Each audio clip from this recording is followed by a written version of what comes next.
Hello YT family, welcome and welcome back to my channel. I hope आप सभी लोग स्वस्थ होंगे, मस्त होंगे। तो भाई अभी हम लोग जा रहे हैं ट्रिप पे। थोड़ा बहुत आइडिया तो आपको स्टार्टिंग से ही हो गया होगा, पर चलिए मैं कहाँ गई थी, क्या मैंने घूमा, आप सबको भी इस एक ब्लॉग में घुमाती हूँ और सब बताती हूँ। तो भाई आज शाम की मेरी फ़्लाइट है, 5 बजे के आसपास हमें जाना है घर से। और अभी तक मैंने कोई पैकिंग वैकिंग कुछ नहीं की है, बस सुबह का घर का सारा काम निपटाया। सोचा लास्ट टाइम कपड़े भी धो लूँ, क्यों कुछ गंदा घर पे छोड़ के जाना है। पर भाई लास्ट में कुछ ना कुछ छूट ही जाता है, तो ये 2-3 कपड़े रह ही गए हैं, इन्हें आके देखेंगे। चलिए अब जल्दी से बैग पैक कर लेते हैं, क्योंकि ऑलरेडी मैं वैसे ही लेट हूँ। जैसा मैंने आपको बताया शाम की मेरी फ़्लाइट है 5 बजे की। अभी टाइम हो रहा है 1:30 बजे के आसपास, 1:18 हो रहे हैं। फटाफट मैं बैग उठा के लाई, सारे कपड़े मैंने इतने प्रेस वगैरह करे। अब एक एक करके सारे कपड़े रख लेते हैं। तो भाई मेरे ना बस 2 ही शौक हैं। पहला, एक गोल्ड खरीदना मुझे बहुत ज़्यादा पसंद है। दूसरा, मुझे नई नई कंट्रियों में जाके घूमना बहुत पसंद है। उसके अलावा तो मैं बिल्कुल थोड़ी कंजूसड़ी टाइप की हूँ। बाकी इन दोनों की बात आती है तो भाई मैं अपने पति के पर्स को ऐसे खोल देती हूँ जैसे ये किसी अननोन पर्सन का पर्स है। तो बस मेरा हर बार यही होता है अपने हस्बैंड से कि साल में एक इंटरनेशनल ट्रिप तो चाहिए ही चाहिए। और हर साल हम ना समर वेकेशन में जाते हैं, पर इस साल हम लोग समर वेकेशन में नहीं गए हैं। तो हम लोग इस बार स्कूल ओपन होने के बाद जा रहे हैं। और हर बार हम चारों जाते हैं, दोनों बच्चे और हम दोनों। पर इस बार बेटी को नहीं जाना था, क्योंकि उसका पासपोर्ट का कुछ चक्कर है, वो 18 ईयर्स की हो रही है तो नया बनना है।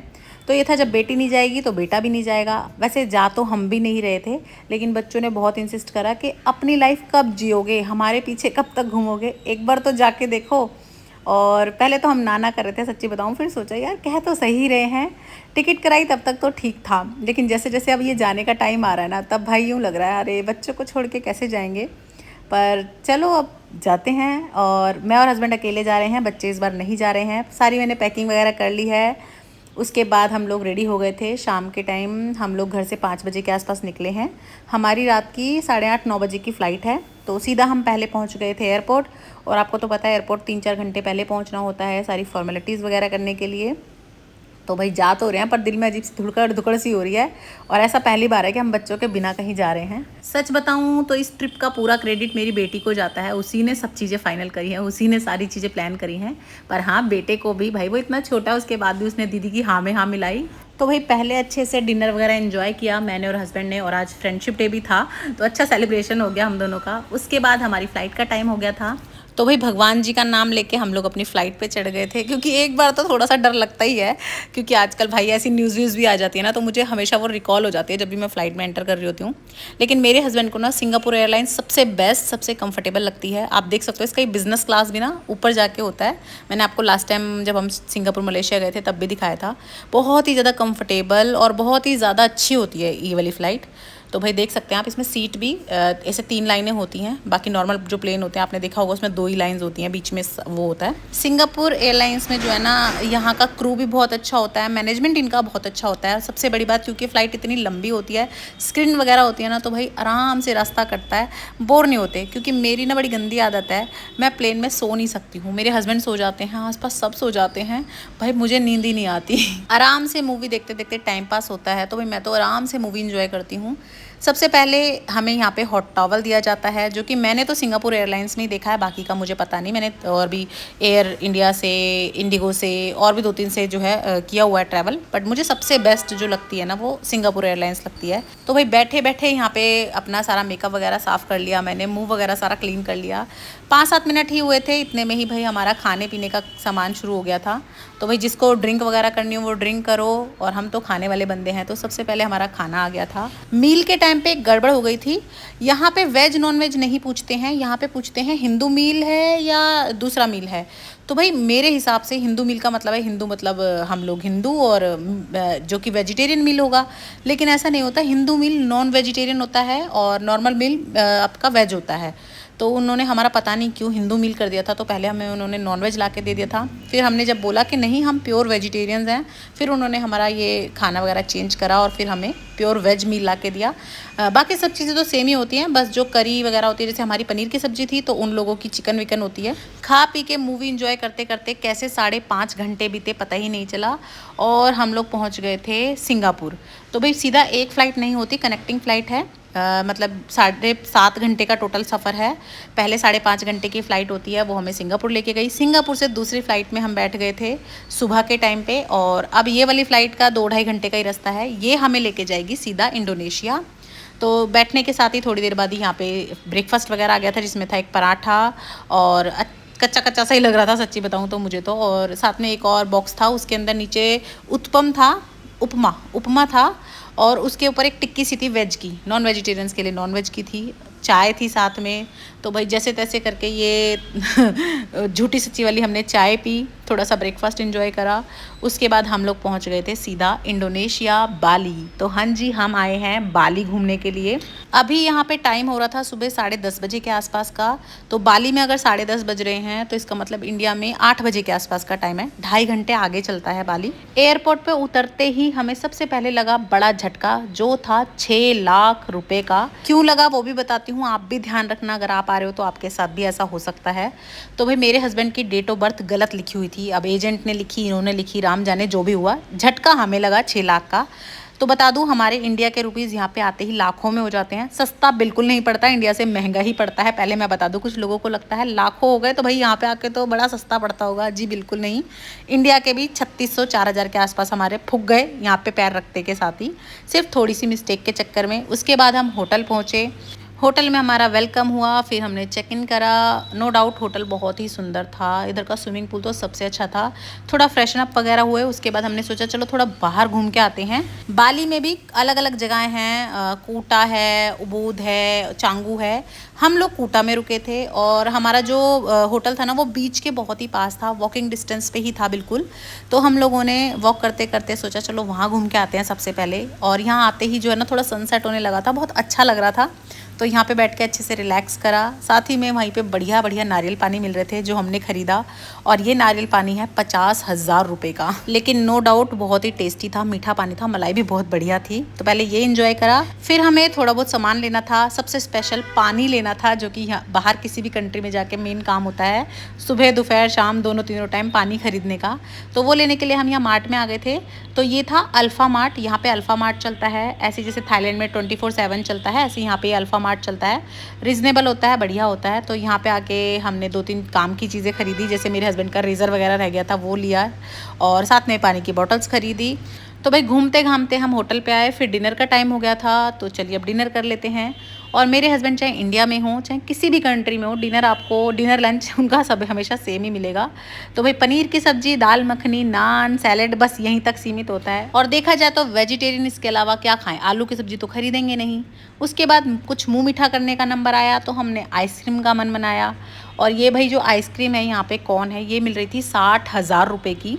मोटा मोटा कन्वर्ट करके भी बताऊं तो हमारे यहाँ के 600 रुपये वहाँ जाके 1 लाख हो जाते हैं। 50,000 हुए 300 रुपये के आसपास। तो ये मुझे आइसक्रीम 400 के आसपास की तो पड़ गई, 350-400 के बीच की पड़ी होगी।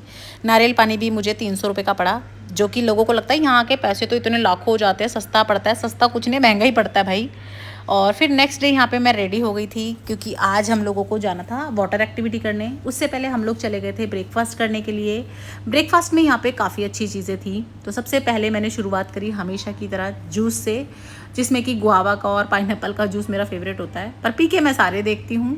और भाई वेजिटेरियंस हैं तो ज़्यादा खाने के ऑप्शन तो होते ही नहीं है, बस ब्रेड बटर खा के गुजारा करते हैं, या कुछ आलू का कुछ मिल जाए तो। लेकिन यहाँ ऐसा नहीं था, हालांकि हमें पहले शुरू में नहीं पता चला था। तो हमने अपना सिंपल भाई वही ब्रेड लिए और उन्हें टोस्ट वगैरह करना शुरू कर दिया कि भाई इसी से ब्रेड बटर खा लेंगे, सैंडविच बना लेंगे। बाकी तो सब में ना अंडा वंडा हो तो भी ठीक, नहीं हो तो भी अंडे जैसी स्मेल आती है, तो इसीलिए हम तो कुछ ज़्यादा लेते ही नहीं हैं। तो भाई मैं अपने टोस्ट वगैरह लेके आ गई थी टेबल पे, फ्रूट्स वगैरह टोस्ट वगैरह खाए। तभी पतिदेव ने बताया कि भाई यहाँ पे छोले भटूरे भी हैं। यहाँ पे रोज़ एक काउंटर लगता था जिस पे छोले भटूरे, छोले पूरी, कढ़ी पूरी, मिक्स वेज पूरी या पराठा और मिक्स पकोड़े बनते हैं। तो जब हमने ऑलमोस्ट सारा ब्रेकफास्ट अपना ख़त्म कर लिया था, तब वो कोने में काउंटर दिखाई दिया, पतिदेव वहाँ से लेके भी आए। भाई तब तक मैं अपने ये आलू और टोस्ट वगैरह से पेट भर चुकी थी, इसीलिए मैंने तो ज़्यादा नहीं खाया, बस एक बाइट खाई, जो कि अच्छे थे, बहुत टेस्टी थे, लाइट से थे। और साथ ही में ये केले के पकोड़े थे, बनाना के पकोड़े, जो कि मीठे मीठे, मुझे तो पूड़े जैसे लगे। पर भाई मुझे तो सबसे ज़्यादा पसंद है केक और पेस्ट्रीज़। तो मैं यहाँ काउंटर पे आ गई थी और ये मैंने उठाया, कुछ कस्टर्ड सा था पर भाई स्मेल आ रही थी, तो मैंने तो ये जैसा उठाया वैसा रख दिया। और मैंने फिर पेस्ट्रीज़ वगैरह ले ली जो मैं ज़रूर खाती हूँ, मेरी फेवरेट हैं। फिर हम लोग चले गए थे अपनी वाटर एक्टिविटीज़ के लिए। यहाँ आते ही जैसे मैंने इस वाली राइड को देखा, मैंने कहा ये तो मैं ज़रूर करूँगी भाई, ये तो मुझे ज़रूर करनी है। पर 2 मिनट बाद ही जब मैंने देखा, एक लड़का कर रहा था और ये भैया उसको लेके पानी के बीच में ही डूब गए, मतलब गिरे नहीं, वो मेरे को लगता है डिप दी उन्होंने उसको। भाई मैंने अपना प्रोग्राम कैंसिल कर दिया, क्योंकि नमक का पानी खारा खारा सा, और मतलब मुझे एलर्जी सी है। मेरे को मतलब छलांग लगाना, कूदना फांदना, एक्टिविटी करना बढ़िया लगता है, पर मुझे ना पानी से थोड़ा डर लगता है सच बता रही हूँ। पर फिर भी यहाँ पे सारी हमारी एक्टिविटीज़ थी, तो भाई वो मैंने करी। और यहाँ पे ना कैमरा ले जाना अलाउड नहीं था, फ़ोन वगैरह हमारे लॉकर में रखवा दिए थे, तो मैंने कहा चलो थोड़ी बहुत फ़ोटो वोटो करवा लेते हैं। फिर सारी एक्टिविटी करी, फिर हम लोग आ गए थे अपने होटल पे ही। पहले नहाए धोए, लंच करा, फ्रेश वगैरह हुए, फिर हम थोड़ी देर पूल पे जाके बैठ गए थे। बहुत ही अच्छा मौसम हो रहा था, ठंडा ठंडा सा। उसके बाद पास में ही बीच था, जैसे कि मैंने आपको बताया, तो हम रोज़ वहाँ चले ही जाते थे, या अपना नॉर्मल जो मार्केट है उसमें वॉक कर लेते थे। अब ये था नेक्स्ट डे, तो दूसरा तीसरा पता नहीं कौन सा दिन था, क्योंकि बाहर आके ना एक ही काम होता है, सुबह उठो, तैयार हो, ब्रेकफास्ट करो, चल दो घूमने, रात को आओ सो जाओ, नेक्स्ट डे फिर उठो, लिपा पोती करो, तैयार हो, तो पता ही नहीं आज दूसरा दिन है तीसरा दिन है, राम जाने। और ये वाली ड्रेस और ये वाली ज्वेलरी, सारी चीज़ें ही मेरे बच्चों ने मुझे मेरे बर्थडे पे गिफ्ट करी थी। तो भाई कैसी लग रही है ड्रेस बताना ज़रूर कमेंट करके। और मैंने अपनी सैंडल ना खुद ही कल तोड़ दी, एक पैर पे दूसरा पैर रख के मैंने जैसे ही पैर उठाया उसकी स्टेप टूट गई। कहने को मैं 6 जोड़ी अपने फुटवेयर लेके आई हूँ, पर कंफर्टेबल जितनी वो थी ना कोई भी नहीं है, तो रातों रात ही मैंने ये कंफर्टेबल से स्लीपर्स खरीदे हैं। और भाई इतनी टैनिंग हो गई थी कल मुझे, बिल्कुल लाल हाथ हो गए थे मेरे, इतनी ज़्यादा टैनिंग हो गई थी कि ऐसा लग रहा था भाई पूरा जल गया है हाथ मेरे। वैसे मैं 4 सनस्क्रीन रख के लाई हूँ, पर लगाती एक भी नहीं हूँ, बस फेस पे लगा लेती हूँ। फिर रात को ही मैंने सनस्क्रीन लगाई, और मतलब कल पूरा दिन लगाई, तो उसके बाद मेरी टैनिंग बिल्कुल चली गई। बहुत ही अच्छी सनस्क्रीन थी वो भाई। फिर हमने पूल साइड पे आके कैफ़े से बढ़िया सा पिज़्ज़ा ऑर्डर करा, बहुत ही यम्मी टेस्टी था, साथ में ये ड्रिंक वो भी बहुत टेस्टी था। फिर हमारा ड्राइवर लेने आ गया था, और इस बार हमने सब कुछ पर्सनल रखा था, हमने किसी ग्रुप वगैरह में कुछ नहीं रखा था। अपनी मर्ज़ी से हमारा जब मन करता था हम कॉल करते थे, उन्हें बुलाते थे कहीं जाने के लिए। ऐसा नहीं था सुबह सुबह सब जा रहे हैं तो उठो रेडी हो और चलो, नहीं, हम बुलाते थे 11 बजे, 12 बजे, दोपहर में 1 बजे, 2 बजे। बिल्कुल हसल फ्री ट्रिप रखी थी इस बार हमने, कोई भागा दौड़ी नहीं, शांति आराम पीसफुल ट्रिप थी हमारी। कुछ हमें ज़्यादा कवर नहीं करना था, रोज़ कहीं जाएंगे लेकिन लिमिटेड जाएंगे, भागा दौड़ी बिल्कुल नहीं मचाएंगे। तो आज हम यहाँ पे आए थे, बाटू बिलोंग टेम्पल कुछ था शायद, ये उधर आए थे। और यहाँ पे समुंदर इतने उफान पे था, आप देख सकते हो, फ्लैग लगा हुआ था, इसके आगे जाना भी अलाउड नहीं था। और अजीब सा ही था, लहरें इतनी तेज तेज उठ रही थी, शोर, मतलब डर भी लग रहा था। और आप देख सकते हो कॉर्नर पे कितने सारे केकड़े वगैरह थे। और उसके बाद यहाँ पे एक मंदिर था जिसमें अंदर मीठा पानी निकल रहा था, चारों तरफ सिर्फ समुंदर था, मंदिर के अंदर मीठा पानी था। पर मुझे एक चीज़ यहाँ पे ये गलत लगी, वो पहले क्या कर रहे थे, सीढ़ियों पे चढ़ के मंदिर नहीं जाने दे रहे थे, बोले नहीं यहाँ से होके जाओ। और ये चावल लगा रहे थे, फूल लगा रहे थे, लड़के लड़की सभी के, मतलब पूजा सी तिलक सा कर रहे थे उनका, उन्हें थोड़ा जल पिला रहे थे, और उसके बाद कह रहे थे अब जाओ। और जैसे ही सीढ़ी चढ़ते थे ऊपर गेट बंद, मंदिर में एंट्री नहीं है, सिर्फ पुजारी जा सकते हैं। और हर पर्सन से वो पैसे ले रहे थे, 10,000, 20,000, 50,000, लाख, जो भी चढ़ाना चढ़ाओ, पर दो। फिर उसके सामने यहाँ पे नाग देवता का जोड़ा था, इसको भी देखना है या पूजा करनी है, तो यहाँ भी 20,000, 30,000 रुपये ले रहे थे वो। और ऐसे जब कोई पैसे मांगता है ना धर्म के नाम पे, या भीख मांगता है, भाई मेरे पति की हो जाती है लड़ाई। तो देखो अब वो अंदर पूजा कर रहे हैं और मैं गुस्से में थी, मैं अंदर ही नहीं गई। मैंने कहा मुझे ये सब ढोंग लगता है, बेकार लगता है, मतलब मेरी मर्जी है ना, मैं दे दूँ 10 लाख दे दूँ, तुम मांग क्यों रहे हो। और मेरे पतिदेव से धर्म के नाम, भगवान के नाम पे कोई कुछ मत कहो, उन्हें जो वो कर रहे हैं करने दो, जितना दे रहे हैं देने दो, बस यूं ही हमारी लड़ाई हो जाती है फिर। और मेरे बच्चों ने स्पेशली कह के भेजा था कि मम्मी पापा वहाँ लड़ाई मत करना, मम्मी स्पेशली आप पापा से रूसना मत। पहले थोड़ी देर तो हमारी लड़ाई हुई, मैं रूस भी गई, फिर मैंने सोचा ये लड़ाई मैं आगे कैरी ऑन करूँगी जाने के बाद, ट्रिप क्यों ख़राब करनी। तो मैंने भी पतिदेव को माफ़ करा, उनके साथ थोड़ी फ़ोटो वोटो खिंचवाई। उसके बाद यहाँ पे शो होता है फायर शो करके, बेसिकली इसमें रामायण पूरी दिखाई जाती है, बहुत अच्छा शो होता है, वो देखा अच्छे से। और फिर वही अपना खाना वाना खाया, होटल पे आए, सो गए। तो भाई हमेशा की तरह आज फिर सुबह उठे हैं, रेडी वगैरह हो गए हैं, ब्रेकफास्ट हम करके आ गए थे, अब हम फिर से रेडी हो रहे हैं। मतलब ब्रेकफास्ट तो मैं बस नहा के यूँ ही करने चली गई थी, अब थोड़ा रेडी हो रही हूँ। तो भाई आज हम जो लोग जा रहे हैं बाली की फेमस चीज़ करने के लिए, जो है स्विंग, जिसके लिए बाली माना जाना जाता है। तो मैं उसी के लिए रेडी हो रही थी, तभी मेरे यहाँ पे जो है रूम मेकिंग के लिए लोग आए थे। तो मैं उनसे पूछ रही थी बताओ कौन से इयरिंग्स अच्छे लगेंगे, तो बोली मैम ये वाले सुंदर लग रहे हैं। तो बस फिर मैंने भी सोचा कि यार ऐसा कुछ पहन लूँ जो गाउन वगैरह पे भी अच्छा लगे। तो बस मैंने वो लॉन्ग इयरिंग्स पहने, उसके बाद हम लोग आ गए थे अपनी डेस्टिनेशन पे। तो भाई यहाँ पे बहुत ही ब्यूटीफुल कलर की गाउन्स थी और इन्हें रेंट करना था। मतलब यहाँ आना तो हमारे पैकेज में था, लेकिन इस गाउन का रेंट आपको खुद से दोबारा पे करना था, और जो कि था यहाँ के 3.5 लाख रुपए। तो पहले तो मैं मना कर रही थी कि मैं नहीं यार, रहने दो, बस ऐसे ही झूल लेंगे। फिर मेरे हस्बैंड बोले यार यहाँ आके अगर ये पहन के नहीं तू झूली तो फिर फ़ायदा क्या है इतनी दूर आने का। कुछ चीज़ें होती हैं जो मेमोरीज़ होती हैं। फिर मैंने कहा यार कह तो सही रहे हैं। फिर बस जल्दी से रेडी हुए, सेफ्टी बेल्ट वगैरह उन्होंने बांधी, क्योंकि बहुत कमेंट आए थे दीदी आपको डर नहीं लगा गिर जाते तो भाई यहाँ सेफ्टी वगैरह की बेल्ट वगैरह अच्छे से बांध देते हैं। उसके बाद स्विंग पे बिठाते हैं अच्छे से, मतलब पूरा सेफ्टी का ध्यान रखते हैं। उसके बाद पहले मुझे झुलाया गया, फिर मेरे पति देव की बारी आई, और सच्ची बता रही हूँ इतनी अलग अलग तरह से फ़ोटोशूट हुआ हमारा कि मैं क्या ही बताऊँ। मेरी शादी में भी फ़ोटोशूट नहीं हुआ था, क्योंकि मेरे हस्बैंड ने ना फ़ोटोग्राफ़र को पहले ही भगा दिया था कि बस बस बस बस 1-2 खिंच गई बस बहुत है। वो थोड़े से शर्मीले टाइप के हैं, आप लोग तो जानते ही हैं। लेकिन यहाँ पे तो भाई इतनी फ़ोटोशूट हुई, मेरा पूरा मतलब यूँ लगा लो पूरी मेमोरी मेरी भर गई फ़ोन की। मतलब मुझे लग रहा था बस मैं खुद थक गई थी कि बस और कितनी। और लेकिन हाँ बहुत मज़ा आया, और ये भी ख़ास पल है जो कैप्चर हुए। और जब बूढ़े हो जाएंगे ना, जब इन फ़ोटो इन वीडियोस को देख के कहेंगे हाँ भाई मौज तो करी हमने। और मुझे बहुत शौक है मतलब ये ना एडवेंचर वगैरह करने की, कूदा फांदी झूले ये वो। मेरे पतिदेव को नहीं है, हालांकि मैं उन्हें कह सुन के अपने साथ इन्वॉल्व कर ही लेती हूँ, पर उन्हें कम है, मुझे है। मुझे लगता है लाइफ में मैं सब कुछ करूँ, चाहे मर ही जाऊँ बेशक। वैसे मेरी लिस्ट में भी बहुत खतरनाक चीज़ें हैं, जैसे कि मुझे एरोप्लेन से कूद लगानी है, पैराशूट से कूदना है, और भी मतलब बहुत सारी चीज़ें हैं जो मुझे करनी है। हालांकि मेरे पतिदेव अलाउड नहीं करते, पर चलिए उसके बारे में फिर कभी बात करेंगे। फिर हम यहाँ पे कॉफ़ी के लिए आ गए थे। जैसा कि आपको पता है बाली का या तो स्विंग झूला बहुत फेमस है, या फिर दूसरी चीज़ फेमस है बाली की कॉफ़ी। तो भाई ये बिल्ली से थोड़ा आसपास मिलता जुलता एक जानवर होता है, इसको रखते हैं, इसको कॉफ़ी बीन्स खिलाए जाते हैं। फिर ये पॉटी करता है, जैसे कि ये दिख रहा है आपको जार में। उस पॉटी को वॉश किया जाता है, उसका छिलका उतारा जाता है इस बीन का। उसके बाद इसे प्रोसेस किया जाता है 7-8 बार। मतलब प्रोसेस गंदा है, लेकिन कॉफ़ी बाद में साफ़ सुथरी हो जाती है। तो भाई काफ़ी प्रोसेस होने के बाद जब ये अच्छे से साफ़ हो जाती है, तो इसमें मसाले भी मिलाए जाते हैं, दालचीनी लौंग इलायची वगैरह अलग अलग फ्लेवर के लिए।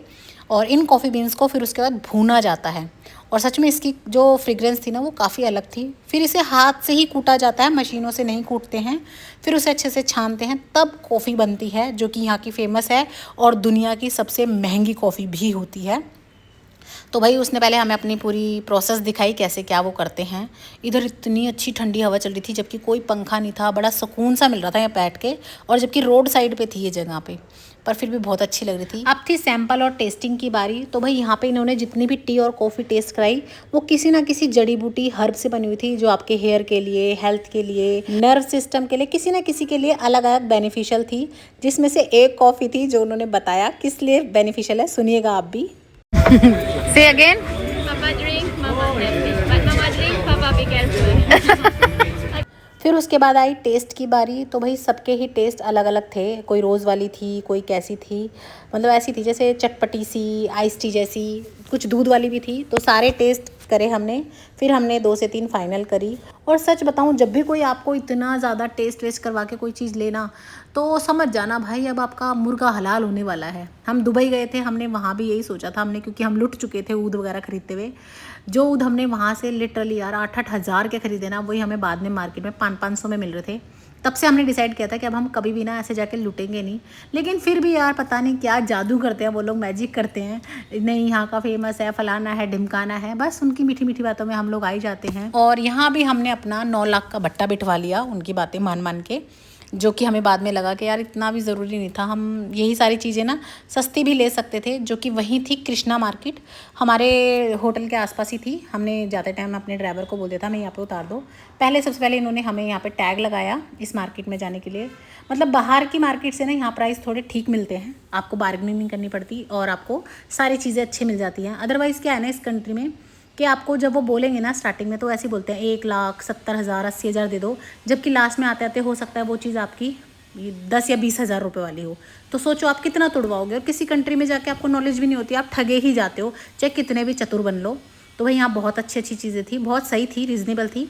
हालांकि कुछ चीज़ें ऐसी थी जो आप बाहर की मार्केट में बार्गेनिंग करने के बाद ज़्यादा सस्ती ले लोगे, लेकिन फिर भी ओवरऑल अगर आपको नहीं बार्गेनिंग का बहुत ज़्यादा पता या आप नहीं कर पाते तो फिर ये मार्केट ठीक थी, कृष्णा मार्केट। तो भाई ये जो पर्स वगैरह रखे हैं ये 1.5 लाख के आसपास थे, कोई 1.5 लाख, कोई 2 लाख। तो सीधा सीधा अगर मैं बताऊँ तो मतलब 700 से 1200 1500 इस रेंज में आपको मिल जाएंगे, जो कि मुझे लगता है कहीं भी मिल जाएंगे। पर फिर भी कहीं से जाते हैं तो उधर की अच्छी स्पेशल चीज़ भी लेके आते हैं, कुछ तो याद लेके आएंगे। तो हमने भी कुछ सामान उठाया वहाँ से। और नेक्स्ट डे हम लोग फिर से आ गए थे एक बीच पे, जो कि यहाँ का बहुत ही फेमस बीच था, बहुत ही सुंदर, बिल्कुल जो पिक्चर में सीनरीज में दिखाते हैं ना, बिल्कुल वैसा था, क्लीन नीट। यहाँ पे हम लोगों ने पिज़्ज़ा ऑर्डर करा, बहुत ही टेस्टी था यहाँ का। सनसेट स्पेशली यहाँ पे हमने देखने के लिए आज का बुक करा था टेबल अपना। और फिर मैंने यहाँ पे कॉफ़ी मंगाई जो कि बहुत ही यम्मी टेस्टी थी। और सच बताऊँ ना, इस तरह की कॉफ़ी को ना बिगाड़ने में मुझे बड़ा दुख होता है जब इसके ऊपर कुछ चीनी वीनी डालो। और यहाँ ये सनसेट हो गया था, पर ये बीच बहुत ही ज़्यादा साफ़ सुथरा, नीट एंड क्लीन था। बाली में 98% हिंदू हैं और ये हैं इनका मंदिर कह लो, भगवान कह लो।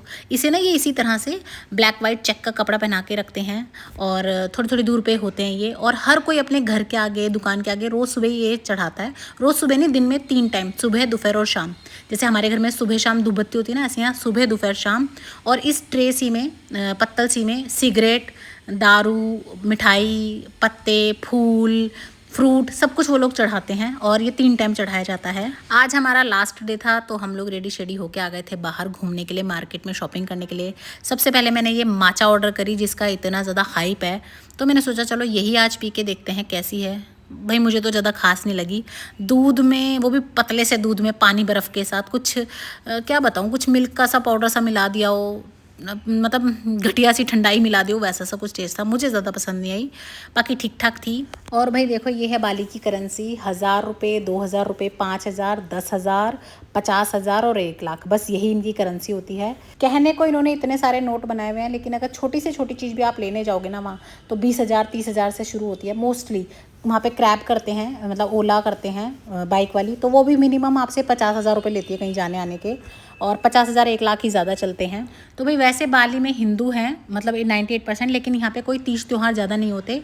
यहाँ पे साल में सिर्फ 2 बार छुट्टी मनाई जाती है, 6-6 महीने में, और सबकी छुट्टी होती है। और उसके अलावा यहाँ पे कोई इनका फेस्टिवल नहीं है, कुछ नहीं है। तो भाई ये था हमारा बाली का टूर जो कि था 8 दिन का। उसके बाद अब हम लोग बाली से घर जा रहे हैं वापस। तो सबसे पहले हम आ गए थे बाली के एयरपोर्ट पे, सारी हमने अपनी टिकट्स वगैरह का सारा काम निपटाया। उसके बाद भूख लग गई थी तो खाना खाने हम बैठ गए थे। अभी टाइम हो रहा था शाम के 6 बजे के आसपास का। तो भाई जैसा कि आपको पता है मैं तो पेस्ट्री चॉकलेट्स वगैरह की बड़ी दीवानी सी हूँ, वो खाया। और बस वहीं, यहाँ पर भी वही बटर ब्रेड, हम लोगों के लिए और ज़्यादा ऑप्शन है नहीं, तो बस वही सब खाया। फिर हमने यहाँ से फ़्लाइट पकड़ी सिंगापुर के लिए। सिंगापुर एयरपोर्ट पे हम लोग पहुँच गए थे रात को 3 साढ़े 3 बजे के आसपास। अब हमें यहाँ पे 1-1.5 घंटा वेट करना था। उसके बाद यहाँ से हमें फिर से फ़्लाइट लेनी है दिल्ली के लिए। तो इस बीच हमने सोचा चलो थोड़ा सा एयरपोर्ट पे घूम लेते हैं। और जब आप जाते हो तो रास्ते में यहाँ पे शॉपिंग के लिए बहुत सारे ऑप्शन मिलते हैं। दुनिया का सबसे अच्छा जो एयरपोर्ट है वो है सिंगापुर का एयरपोर्ट। और यहाँ पे आपको बहुत सारी ब्रांड्स वगैरह मिलती हैं। मुझे भी, मैंने लास्ट टाइम भी यहीं से पर्स ख़रीदा था अपना, उसका चार्ल्स एंड कीथ का। मुझे इस बार फिर लेना था, पर वो स्टोर मतलब ओपन नहीं था। तो मेरे हस्बैंड ने बोला कैमरा वगैरह ले ले, और वो अभी मेरा लेने का बिल्कुल मन नहीं था। एक्चुअली मैं ना पूरी रिसर्च करने के बाद चीज़ लेती हूँ, और ऐसी कोई कहे ले ले और मैं ऐसे ले लूँ, भाई मैं ऐसे पैसे नहीं ख़राब करती हूँ। तो मैंने कहा नहीं, फिर कभी ले लेंगे।